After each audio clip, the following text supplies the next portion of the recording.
December 4th, 1872. The Atlantic Ocean.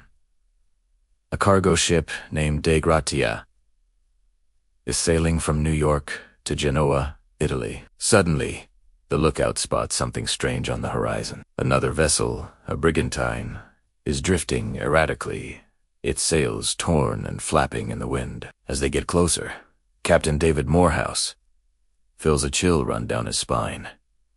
He recognizes the ship. It's the Mary Celeste. Just a month earlier, the Mary Celeste had set sail from the very same port in New York, heading for the same destination in Italy. Captain Morehouse even knew her, Captain Benjamin Briggs. They were friends. Seeing the ship in this condition, aimlessly adrift, was deeply unsettling. Morehouse hailed the Mary Celeste. No response. He hailed again. Silence. Fearing the worst, Morehouse sent his first mate, Oliver de Vea, and 2 other crewmen to board the mysterious vessel. What they found would become one of the greatest maritime mysteries of all time. As DeVoe and his men climbed aboard, an eerie quiet greeted them. The ship was completely deserted. Not a single soul was on board. The sails were in poor shape, some missing entirely, and rigging was damaged, hanging loosely from the masts. The ship's single lifeboat was gone. This immediately suggested the crew had abandoned ship. But why? The strangest part was the condition of the ship itself. Below deck, things were even more puzzling. The cargo hold was filled with over 1,700 barrels of industrial alcohol, destined for Genoa.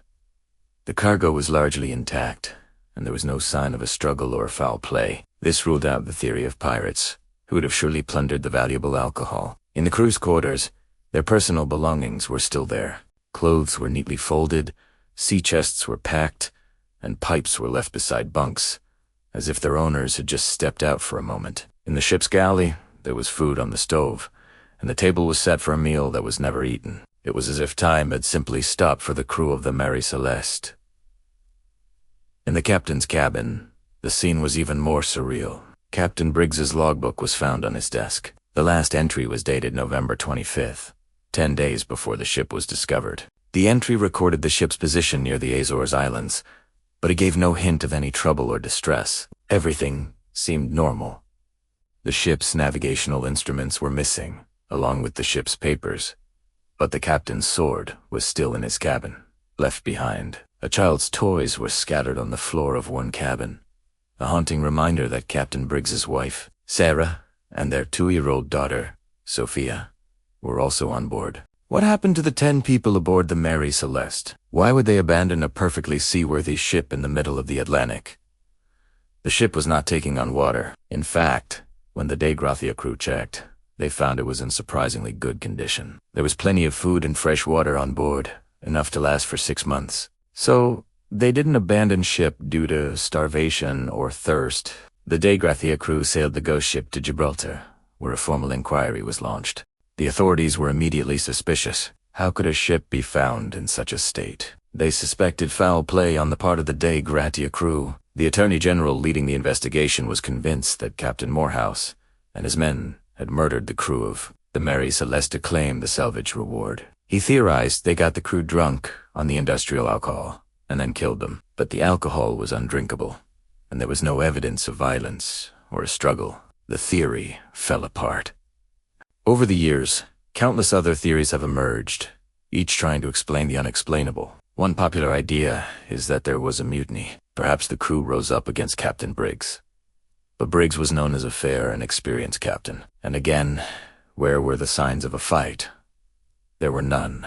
Another theory points to the cargo. The 1,700 barrels of industrial alcohol were volatile. Perhaps some of the barrels leaked, releasing flammable fumes. Fearing an imminent explosion, Captain Briggs might have ordered everyone into the lifeboat to wait at a safe distance, tethered to the ship. A sudden storm or a broken rope could have separated them from the Mary Celeste, leaving them lost at sea. This theory has some merit. 9 of the barrels in the hold were found empty. They were made of a more porous type of oak, which could have allowed for vapor leakage. The last log entry also noted the ship's hatches were open, which might have been an attempt to ventilate the hold. Then there are the more fantastical explanations. Some have suggested a giant squid or a sea monster attacked the ship, plucking the crew from the deck one by one. Others whisper of paranormal activity, that the ship sailed into a mysterious fog or some kind of dimensional rift. A Bermuda, Triangle style phenomenon, even though it was thousands of miles away from the triangle. And of course, there's the alien abduction theory, a favorite among UFO enthusiasts. But let's stick to what we know. The last log entry on November 25th placed the Mary Celeste about 400 nautical miles west of the Azores. 10 days later, she was found by the Dei Gratia, over 400 miles further east, drifting towards Europe. The lifeboat was gone. The 10 people on board were gone. Their personal belongings were left behind. The cargo was mostly untouched. One of the most plausible, yet simple, explanations was put forward by a historian named Conrad Byers. He suggested a combination of a faulty chronometer, a clogged pump, and a recent storm created a perfect storm of panic. Captain Briggs, unable to get an accurate position and mistakenly believing the ship was taking on more water than it was, made the fateful decision to abandon ship. He might have thought they were close to land when they were actually in the middle of the open ocean. In their haste, they boarded the lifeboat, but the unforgiving Atlantic would have shown no mercy. But even this theory has holes. Captain Briggs was a seasoned mariner, not one to panic easily. Would he really abandon his ship so readily? And what about the meal being prepared? And the personal items left behind? It all points to a sudden, unexpected event. The fate of the Mary Celeste itself, after its discovery, is a sad one. It was sold and passed through 17 different owners over the next 13 years. Its reputation as a cursed ghost ship making it a financial disaster. Its final captain intentionally wrecked it off the coast of Haiti in an attempt to make a fraudulent insurance claim. A was cowed, but the sea claimed the Mary Celeste for good. In 2001, marine archaeologists claimed to have found the wreck, but its identity is still debated. The ship may be gone, but its story endures. The ship found perfectly intact, yet utterly empty. A crew that vanished without a trace, leaving behind their possessions, their food, and a mystery that has captivated the world for over 150 years. What do you think happened? Was it a freak wave, a mutiny, a fear of explosion, or something far stranger? The Mary Celeste is a chilling reminder that no matter how much we think we know, the sea will always keep its secrets. The 10 souls who were aboard that ship are lost to history, their final moments known only to the vast, silent ocean. It was a cold November day in 1872 when the brigantine Mary Celeste set sail from New York Harbor, bound for Genoa, Italy. On board was a cargo of 1,701 barrels of raw American alcohol and a crew of 10 souls. A month later, she was found adrift in the Atlantic, perfectly seaworthy. Her cargo largely intact, but with not a single person on board. They had vanished, leaving behind one of history's greatest maritime mysteries. We all know the story of the ghost ship, but what about the people? Who were the men, the woman, and the child who stepped onto that deck, full of hopes and plans, never to be seen again? Today, we're not just exploring a mystery. We're remembering the lives behind the legend. Let's start with the man in charge, Captain Benjamin Spooner Briggs. He was 37 years old, a seasoned and respected mariner from a long line of New England sea captains. This voyage was special for him. Not only was he the captain, but he was also a part owner of the Mary Celeste. This wasn't just a job. It was an investment in his family's future. He was known as a devout Christian, a teetotaler, and a fair but firm leader. Letters from his family describe him as a devoted husband and a doting father. He wasn't some reckless adventurer. He was a responsible family man with everything to live for. His dream was to make this voyage a success and eventually retire from the sea to spend more time with his loved ones. He was the kind of captain a crew would trust, the kind of man you'd feel safe with, even in the middle of the vast, unforgiving ocean.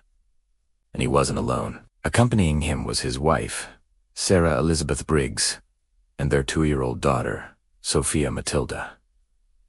Sarah was no stranger to life at sea. She had sailed with her husband on previous voyages and was a capable and resilient woman. Letters she wrote paint a picture of a loving mother, excited for the adventure but also deeply connected to her family back home. Just before setting sail, she wrote to her mother-in-law, full of optimism. She described their cabin but nice and cozy, and spoke of how little Sophia was enjoying the novelty of it all. On board, they found her sewing machine, her Melodiana Smologan and her daughter's toys, all neatly stowed. These weren't just objects.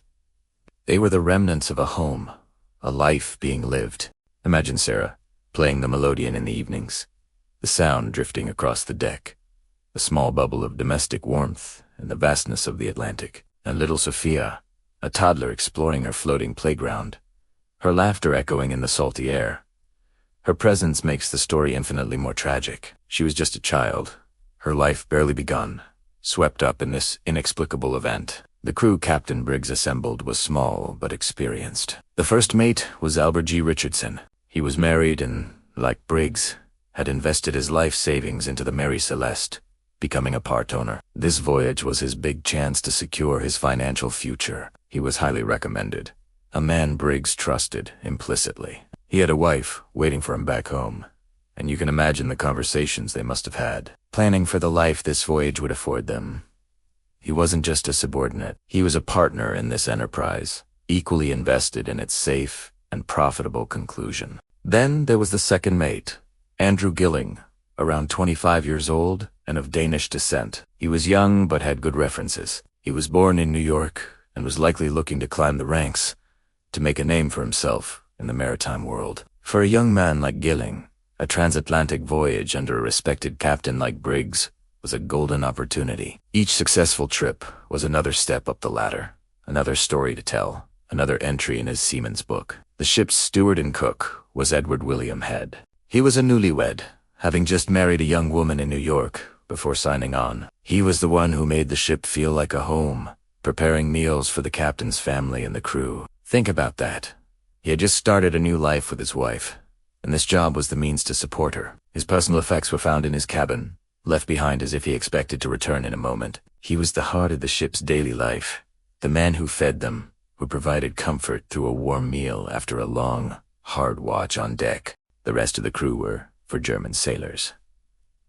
The brothers Volkart and Bas Lorenzohn, Arion Martins, and Gottlieb Gaud. They all hailed from the Frisian Islands, a region known for producing some of the world's finest sailors. They were experienced, reliable, and spoke limited English, but the language of the sea is universal. They had likely signed on in New York, common for European sailors looking for a passage back towards home. They weren't just nameless they were men with families, with histories. The Lorenzen brothers were sailing together, perhaps for support, perhaps for adventure. Each of them had a life they were sailing towards or away from. Their clothes, their pipes, their letters from Hummel, found in the forecastle, perfectly in order. They left behind wages they had earned, personal belongings, everything. It's a detail that has always baffled investigators. Why would men who rely on their wages abandon them? So what did they take with them? The ship's sextant, its chronometer, and the ship's papers were missing. These are the tools of navigation. This tells us that their departure, whatever the reason, was intentional. They didn't fall overboard in a storm. They didn't abandon ship in a blind panic. They deliberately left in the ship's yawl, a small lifeboat that was also missing. They took the tools they would need to find their way to land. This wasn't a chaotic flight. It was an ordered evacuation. But why? The ship was sound. The last entry in the ship's log, dated 10 days before she was found, noted no distress. The weather had been unremarkable. The captain's breakfast was found uneaten on the cabin table. A child's impression was on a bed, as if she had just been sleeping there. Sarah's melodeon was in its place. The crew's oilskin boots and pipes were left behind. It's as if they were in the middle of their daily routines and simply stepped out.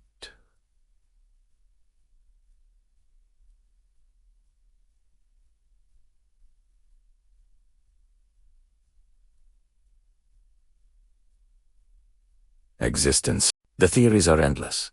A seaquake, a waterspout, pirates, a mutiny, or even an explosion from the alcohol fumes in the hold. The fume theory is one of the more plausible. Perhaps Captain Briggs, worried about the volatile cargo, ordered everyone into the lifeboat as a precaution, trailing the ship by a tow line. Maybe the line snapped and they were separated, left to their fate in a tiny boat in the middle of the ocean. It's a logical theory, but it doesn't explain everything. Why leave so hastily? Why not return when the danger had passed? Regardless of the cause, the human element is what makes this story so haunting. These were not mythical figures. They were real people. Captain Briggs, a father wanting to build a future. Sarah Briggs, a mother creating a home at sea. Little Sophia, a 2-year-old girl whose life was a blank page. Albert Richardson, the ambitious first mate.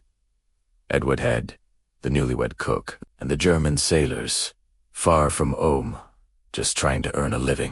They carried with them their dreams, their fears, their letters from loved ones, and their hopes for the future. They took these things with them into the lifeboat, and then into the void. Their possessions remained, but their stories, their final moments, were lost to the sea. The Mary Celeste sailed on, a silent monument to their unexplained absence. And that is why, more than 150 years later, we are still captivated by her story. Because it's not just about a ghost ship, it's about the 10 souls who vanished, and the lives they left behind. Ever wonder what makes a good scare? Why do we love to be terrified by stories of pirates, poison, and pure panic? Today, we're diving deep into the theories of horror, separating the fantastical from the frighteningly real. From ancient sea monsters to modern-day anxieties, we'll explore why we're so drawn to the dark. So, grab your flashlight, and let's unravel the science and stories behind our greatest fears. First up, let's talk about pirates and the monsters they supposedly faced. The Kraken, a colossal squid-like creature, has terrorized sailors in folklore for centuries. It was said to be so huge, it could pull entire ships down to the ocean floor. For a long time, the Kraken was pure myth, a campfire story for seafarers. But then, science stepped in. In the 1850s, the discovery of the giant squid, or Architeuthis ducks, changed everything. These real-life sea monsters can grow up to 43 feet long. While they probably aren't sinking massive galleons, the discovery proves that some legends are rooted in a sliver of truth. It makes you wonder what else is lurking in the unexplored depths of our oceans, doesn't it? This is a classic example of how horror works. It takes a known fear, like the deep, dark ocean, and populates it with our worst imaginings. The reality of the giant squid just makes the fantasy of the Kraken that much more chilling. Another classic pirate legend is the ghost ship, the most famous being the Flying Dutchman. This spectral vessel is doomed to sail the oceans forever, never making port. Sightings were reported by sailors for hundreds of years, often seen as a terrible omen. So, is there any science behind these phantom apparitions? Well, there might be. One compelling explanation is a phenomenon called fata. This is a complex and rare type of superior mirage. It happens when rays of light are bent as they pass through layers of air at different temperatures. This can make objects on the horizon, like other ships, appear distorted, floating in the air, or even upside down. To a tired and superstitious sailor staring into the misty distance, a ship distorted by a fata morgana could easily look like a ghostly vessel. So, while ghost pirates might not be real, the optical illusions that inspired their legends certainly are. Moving from the high seas to solid ground, let's discuss a more insidious form of horror: poison. The fear of being poisoned is an ancient one. In historical tales and classic literature, from the Borgias to Shakespeare, poison is the weapon of choice for silent, sinister deeds. This taps into our primal fear of the unseen threat. You can't see the poison in your wine, you can't smell it, but it can be lethal. This plays on our loss of control. We trust the food we eat and the water we drink. Poison shatters the trust. It's a violation of a fundamental safety expectation. Think about the story of Snow White. The poisoned apple isn't just a plot device. It's a powerful symbol. It represents a beautiful, tempting object that hides a deadly secret. This taps into our anxieties about deception and hidden dangers in our everyday lives. The fear isn't about the apple. It's about the betrayal it represents. Modern horror has updated this fear. Instead of a drop of arsenic, we now worry about contaminated water supplies, chemical spills, or even weaponized viruses. The core fear remains the same: an invisible enemy that can harm us from the inside out. This is where horror gets truly scientific. The movie Contagion, for example, was terrifying because it was so plausible. It showed how quickly a virus could spread globally, a fear that became all too real for us in recent years. This type of horror doesn't need monsters or ghosts. The monster is microscopic, and the fear comes from its terrifying efficiency and our vulnerability to it. It highlights how fragile our modern systems are, and how easily they can be disrupted by something we couldn't even see. The science of virology and epidemiology becomes the script for our worst nightmares. Now, let's talk about panic. Think about the classic zombie apocalypse scenario. Is it the zombies themselves that are the scariest part? Or is it the breakdown of society? It's the panic. The moment when the rules no longer apply, and your friendly neighbor becomes a potential threat, either because they're infected or because they want your can of beans. This is the horror of social collapse. Philosophers like Thomas Hobbes argued that without a governing structure, life would be solitary, poor, nasty, brutish, and short. Zombie fiction is basically a multi-seasoned exploration of Hobbes's worst-case scenario. It shows us that the real monsters might not be the undead shambling down the street, but the living, desperate people fighting over the last resources. There's a scientific basis for this fear, too. It's called group psychology. In times of crisis, crowd behavior can become unpredictable and dangerous. A sense of panic can spread like a virus, leading to stampedes, riots, and irrational disappearance. Horror stories exploit this by putting characters in extreme situations and watching the social fabric unravel. The Stanford prison experiment, while controversial, showed how quickly people can adopt aggressive or submissive roles when put into a power imbalance. Horror takes this psychological principle and dials it up to 11. The fear isn't just about survival.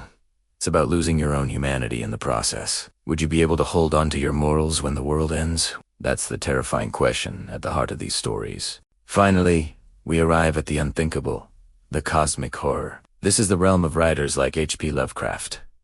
The horror here isn't a monster you can fight, or a poison you can avoid. It's the horrifying realization that humanity is an insignificant speck in a vast, uncaring universe. The entities in these stories, like Cthulhu, are so ancient, powerful, and alien that their very existence can shatter the human mind. Their motives are incomprehensible, and our existence is utterly irrelevant to them. This is a profound, existential dread. It's the fear of the unknown on a cosmic scale. The horror comes from the breakdown of our understanding of reality itself. Can science explain this fear? Absolutely. It touches upon our cognitive need for meaning and order. Our brains are wired to find patterns and create narratives to make sense of the world. Cosmic horror attacks this fundamental process. It presents us with a universe that is chaotic, meaningless, and fundamentally hostile to human comprehension. It's the ultimate loss of control. There's no science we can use, no weapon we can build. The discovery of things like dark matter and dark energy, mysterious forces that make up the vast majority of the universe, but which we know almost nothing about, can feel like a real-world version of this. It is a reminder of how little we truly understand and how much is out there that is beyond our grasp. The fear of cosmic horror is the fear of our own insignificance. So, from mythical sea monsters grounded in real biology, to phantom ships explained by optical illusions, from the ancient fear of poison evolving into modern fears of pandemics, to the terrifying psychology of societal collapse, and finally, to the mind-breaking dread of our own cosmic irrelevance. The theories of horror are as varied as our fears. They show us that, whether a story is pure fantasy or scientifically plausible, it's tapping into something deep within our psyche. Horror holds a mirror up to our anxieties, our vulnerabilities, and our place in the universe. It allows us to explore these fears from the safety of our couches, and that's why we keep coming back for more. This isn't just a tale of a lost ship. It's about how a real-life ghost story became a legend that continues to haunt our collective imagination. Our story begins on December 4th, 1872.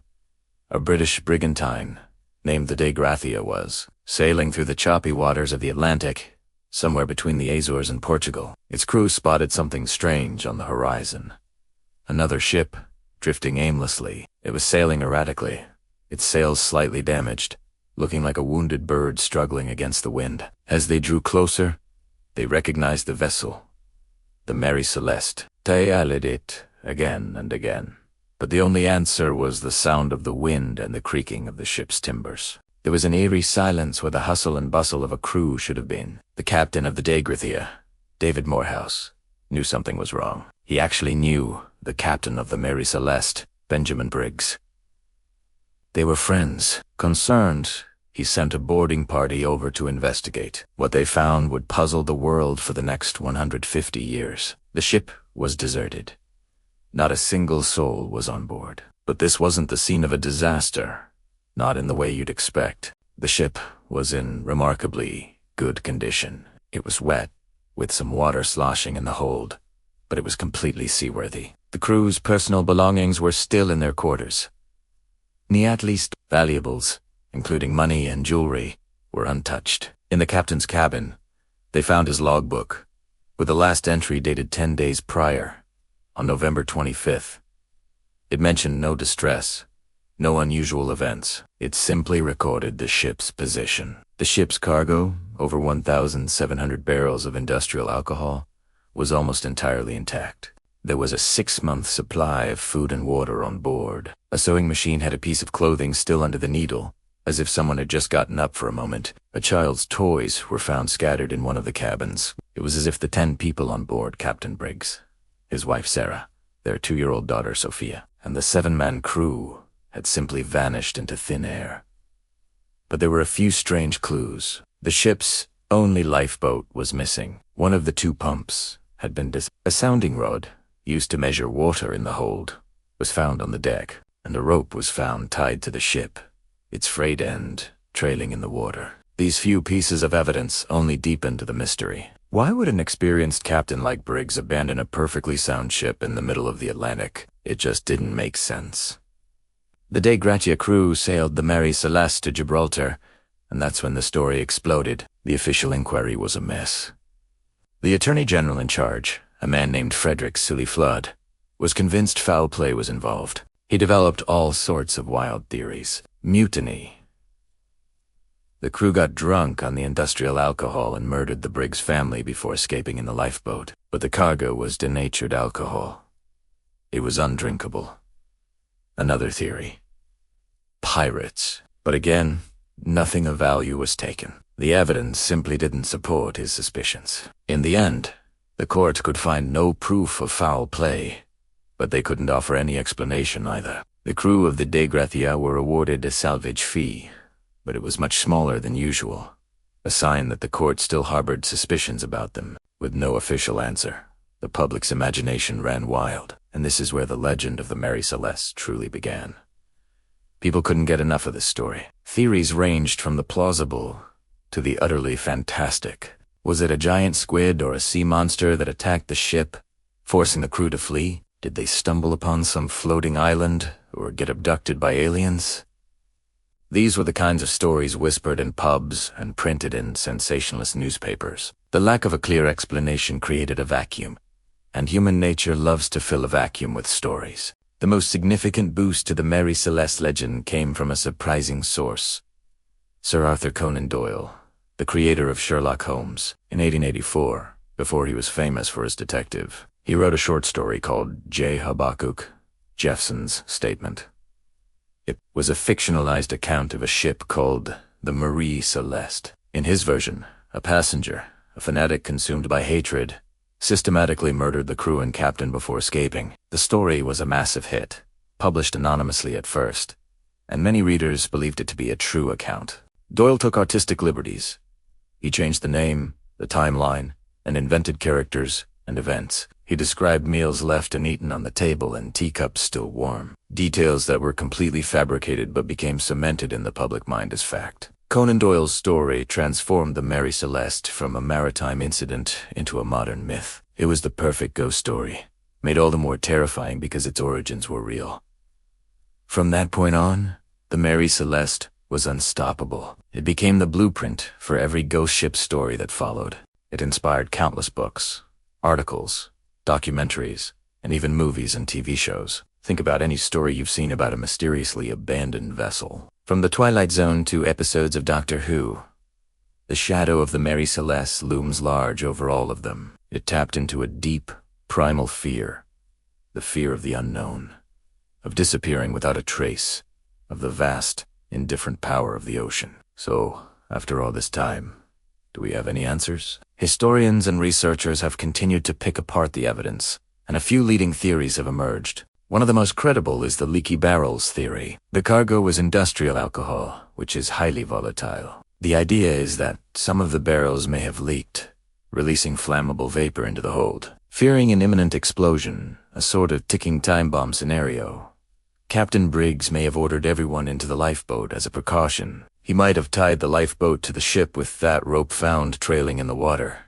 intending to return once the danger had passed. But a sudden storm could have snapped the rope, or the ship, being empty, could have caught the wind and sailed away faster than they could row, leaving them stranded and lost at sea. This theory explains the missing lifeboat, the abandoned ship, and the crew's disappearance, without resorting to supernatural explanations. It paints a picture not of panic, but of a cautious captain making a calculated decision that tragically went wrong. Another variation suggests a minor non-explosion event.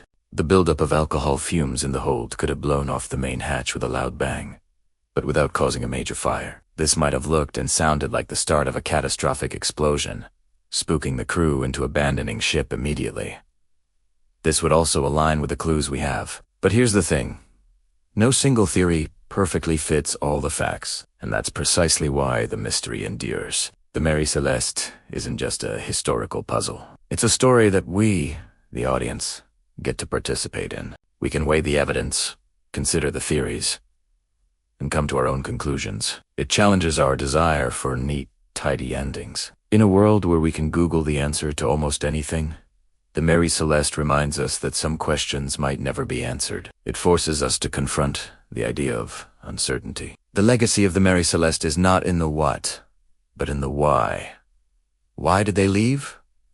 The story is a blank canvas. It's a tale of a family, a captain responsible for his crew, facing an unknown threat and the vast loneliness of the ocean. Their final moments are lost to time, and that silence is what makes the story so powerful. It's a human drama where we never get to see the final act. So, the Mary Celeste sails on, not on the Atlantic, but in the sea of our imagination. It's a testament to the power of a good story, a mystery that has become more famous than the ship or the people on it. It's a chilling reminder that sometimes the most haunting stories are the true ones, and the scariest monsters aren't giant squids or aliens, but the simple, terrifying possibility of making one wrong decision. What do you think happened to the crew of the Mary Celeste? Let me know your favorite theory in the comments below. Thanks for joining me on this journey into the unknown.